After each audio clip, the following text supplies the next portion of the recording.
Hi everybody, my name is Stanley Keefe and I'm an English language teacher of many years of experience, and what I'm going to do today is take you through the 13 English language tenses all at the same time and show you the relationship between them and when you use them. What I'm going to do in subsequent videos is go into a great deal of detail about how they are constructed and used. So I stress that this video is only meant as an introduction to the tenses and an overview of the relationship between them and when we use them, okay? So relax, it's not going to be too intense.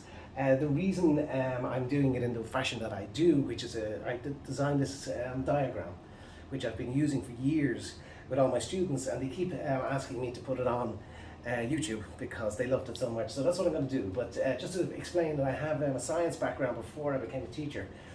And as a result of that, I developed a technique of developing sort of designing symbols and pictures and diagrams to describe English language rules and tenses and things like that. So that's just the way I think about this. So that's what I'm going to be doing over the next few weeks. I hope you join along with us. If you like what you hear, subscribe, and we'll get all those videos to you as we go along, and it'll develop into a nice little overview and reference point for your English language development at all points. Okay, so as I say, Stanley Keefe's my name, and I'm going to make a start. Okay, I hope you enjoy. Right, when we're going to talk about my life, let's just say, and then we'll, in that way, we'll show how all the tenses are used and how they're connected. So we're going to start, let's imagine this lovely blank canvas here is my life, and this is me in the middle of my life. Still have a little bit of hair, it's gone grey, don't have a grey marker though, but anyway. So that's me in my let's say I'm middle-aged, a little past middle age, but I'm in the middle of my life, really, I hope I am. So here I am in the middle of my life, then we go back to me in the past, and then me in the future, okay? So I think I'm going to be a bit of a grumpy old man, no doubt. When I was a child, I had a lovely mop of red hair. I used to be like that. So that was me when I was a baby, believe it or not. This is me now, sort of greying and yeah, still pretty happy. And here we have grumpy old Gary or Stanley in his later years. Now, even whatever point you pick in the future, interestingly, until I die, there's still a future point, isn't there? And even whatever stage you pick of when I was young, that there was also a previous point to that as well. So, you know, when we talk about me at 6 years of age, there was me before that as well. And when we talk about me at 70, hopefully there'll be time after that as well. So that's worth noting. Now, what I've done, as you can see, is I've split the board into two parts. Okay, top and the bottom part, obviously. So the top part, there's two essential ways of speaking about any action, really. There's the simple version and then there's the continuous version. As you probably know this already, any of you who study the English language in school. So that's what the two parts are for. So up here we're going to use the simple, and down here we're going to use the continuous. Okay. Now we look at, of course, we have a past simple, a present simple, and a future simple. It's as easy as that, basically 1, 2, 3. Simple tenses. They all have different rules. I'm going to go through them now in a moment. We also have 3 of the exact same correlating continuous tenses. And what I want you to pay attention to here is what exactly I'm doing. I'm not giving Stan Lee a pair of legs. What am I doing? As I do it, you're thinking, I'm creating a space and time. This is a timeline. This is a period of time. Could be 1 minute, could be a year. This is now, okay? Could be the last 5 minutes, could be the last hour, whatever. And then in the future, we could pick Saturday afternoon, Saturday lunchtime, anything like that, okay? So there's basically our 6 basic tenses that we're going to use, okay? So I'll start with the present, which makes it a little bit simpler, okay? We have very, very simple rules for the present simple. Present simple, everybody, okay? Now, this is the present continuous. 2 very different tenses, and you use them in a very different way. So let's firstly start with our present simple. The construction is I, you, whatever, and verb 1. Now, you'll know verb 1 is the very basic root of the verb. Okay, go, do, have. Okay, no ing, no eds, no nothing. Just a basic verb. So I go, I do, I have. Now, very easy. We use that for routine. Okay, every day I go, every day I do, every day I have. Okay, and then we also use it for something that's true. And something that's true. Like, for example, the world is round. I am Irish. It is cold. Very, very simple. That's our past simple. The present simple is, the construction is, I am doing, and it has a very different meaning, but I'm going to go into that now in a few minutes, okay? Right, so basically, I go, you go, he goes, she goes, it goes, they go, we go. Simple as that. That's the present simple. Only use it when you're talking about your routine or something that's 100% true. Now, very quickly, what I'm going to look at here is the present continuous, just so you see the difference. The present, all these continuous tenses are constructed in the same way. We use the verb to be with the ing. So the present form of the verb to be is I am, and then we're going to use whatever, I am doing.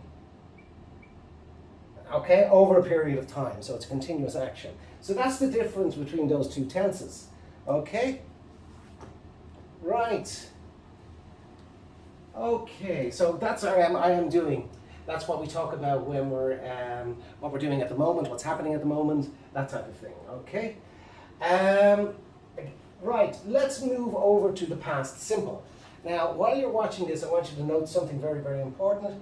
I've drawn a line, and I've put up this block here. Okay, so this is the past. And there's a line here, okay? Very insignificant. Try and remember that little thing, you know, because this is the type of thing that helps you remember, you know, rules, you know? So that's there for a reason. The reason is finished. Okay. It's something that happened in the past that's finished, okay? And it must be 100% over. I know that sounds a little strange because you think the past is the past, it's over. But if you think about it, not necessarily, okay? We'll talk about that a little bit more in the future, but quite clearly finished past actions, over, completed, and not relevant now. That's the most important thing to remember. So we use the ed ending for that. That's why I always do the finished and I give it a big circle here. The ed goes on to the basic verb. Okay? Work, worked. Ed has a different sound. We'll talk about the ed sounds later. Live, lived. That's, of course, for the regular verbs, okay? There are irregular verbs, which have a completely different construction. We're going to look at those too, don't worry. But for now, let's keep it nice and simple. Finished past action, ed goes on to the end of the verb, okay? Again, very, very simple. Okay? Now, I'll leave the two other past tenses to later because I just wanted to show you the distinct difference between present simple and present continuous. But as you can see, our past simple is very straightforward as well. It's a finished past action. Now, the negatives, the questions, and all of that will be in video number 3 or 4, okay? All right, for now, what we're doing is, as I stress, an overview of the relationship of these tenses and when we use them.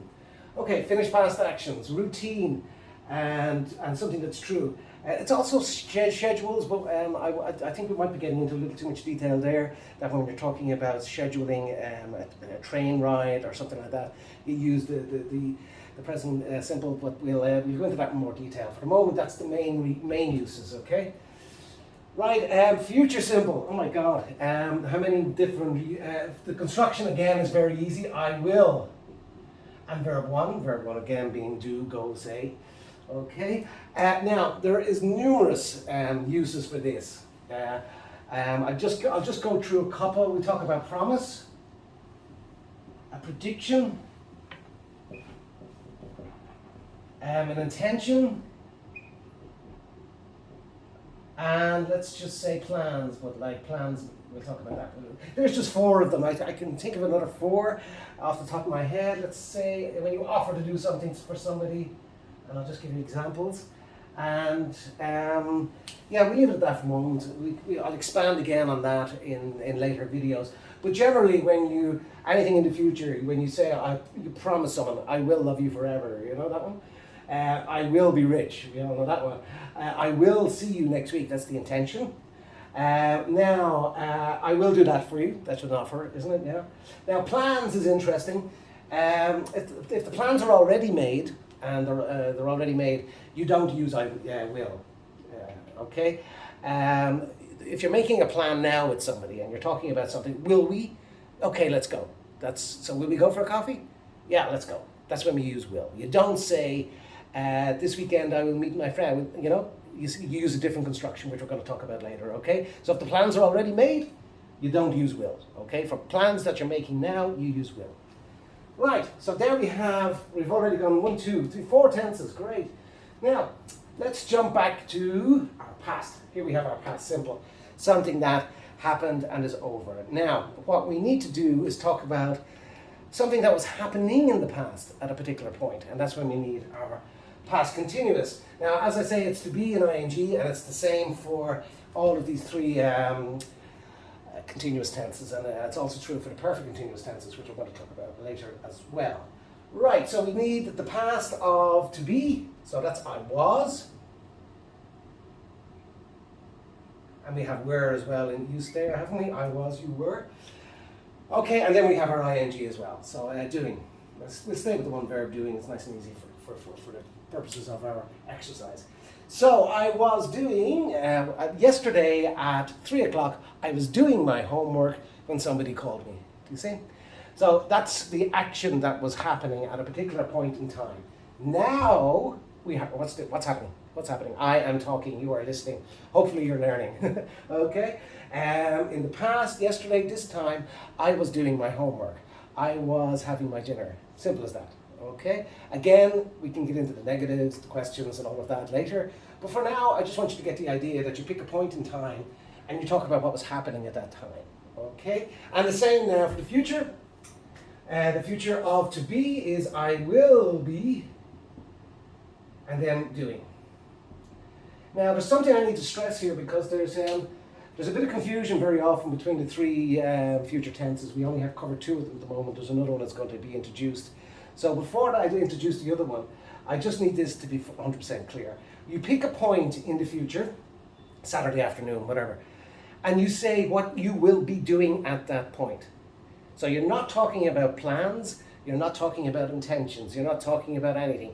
You're just saying at that particular point in time, in the future, what will be happening.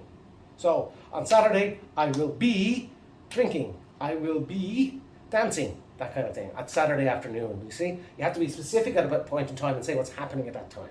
Don't get it confused with plans, arrangements, or dreams, or anything else like that. It's just an action that's happening at a particular point in time in the future. Okay? So, great, there's our 6 tenses. Fairly simple, yeah? Good. Now, let's get complicated. Let me get a glass of water first. Excuse me. Okay, now the fun starts. Right, what confuses everybody? Most people can get continuous actions over time, routine and truth, finished action, and then we have a situation, the future. It gets a little tricky sometimes, the future, because there's so many different uses that we're going to expand on, but for now, the concepts are all fairly straightforward. Where students get derailed and lost is when the perfect tenses are introduced. And my way of introducing them now hopefully will make them a little easier for you. Okay, so we have our 6 tenses. Now, what's interesting about the perfect tenses is, let's keep it as simple as possible so you remember it always. Just remember what I say to you now. Perfect tense, think before. Okay, just think about before. So when we go into our past perfect, okay, it's going to be what happened before that point. Okay, just think of that. Okay, this area here. We'll start with the present. Right before now. Okay, what happened? Okay, in the past, you're talking about something that happened. What happened before it? Okay, and you can have a continuous version of both of them, and there's a future version which is very strange and it isn't used a great deal, so don't sweat on it. But I will cover it as well. Okay, so there's our space that we're talking about. So it's quite clear when we're talking about the simple, what we're talking about, okay? And the continuous tenses, actions over time at a particular point in time, past, present, or future.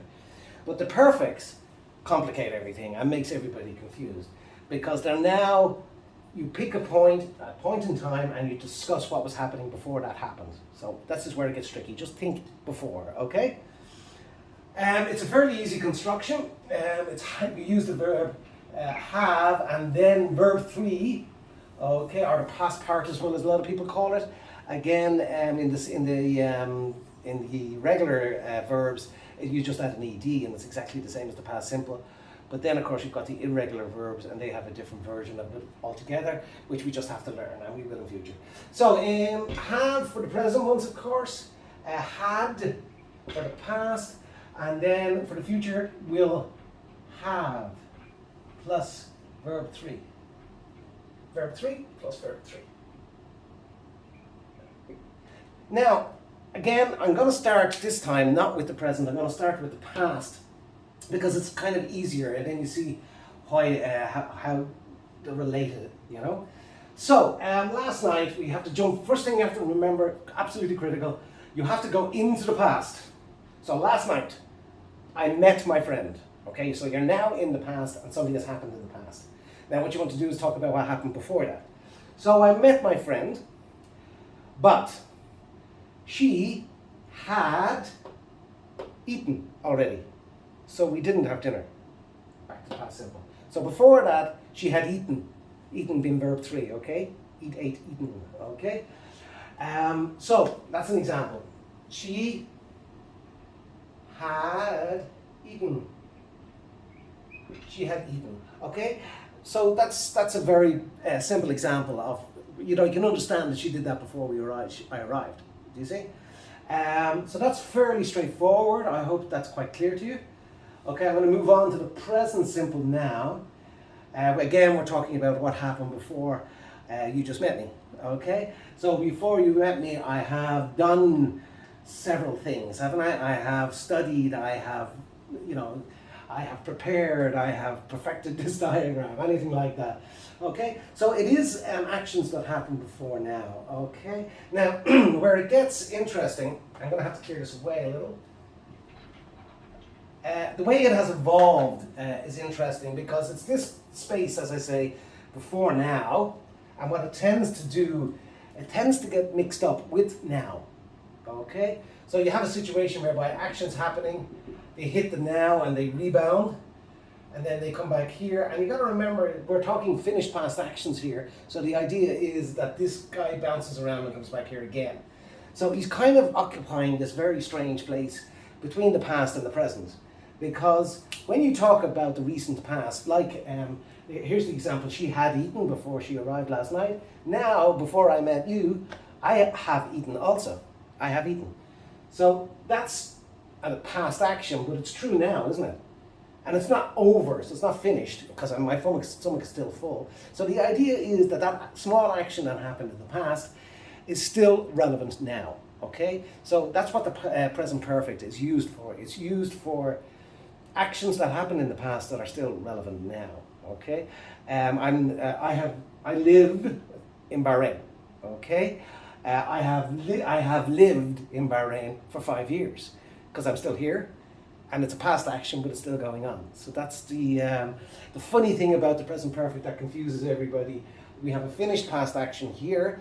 I lived in Ireland many, many years ago, but I've left. So I lived in Ireland back in 1990, whatever. Okay, but now I have lived in Bahrain for 5 years. I live in Bahrain. There's a few different constructions you can use, but you can see how they are related to each other. Okay, here you're expressing the fact that you live in Bahrain. Here you want to say that I have lived in Bahrain for 5 years, so it's a past action that is now still happening, okay, or is still true now. And I lived in Ireland many years ago, that's the past action, okay? So that's the relationship there that an awful lot of students find confusing, okay? So I hope that's helped make it clear. As I say, have and verb 3, had and verb 3, very simple. If you look at it this way, the relationship between them, it makes it easier to learn them. Will have lived, okay, is the future perfect and simple. Not a tense that is used a great deal. Again, you have to go into the future. The only example I can think of really is if you turn around and say, in 2012, I will have lived in Bahrain for 6 years.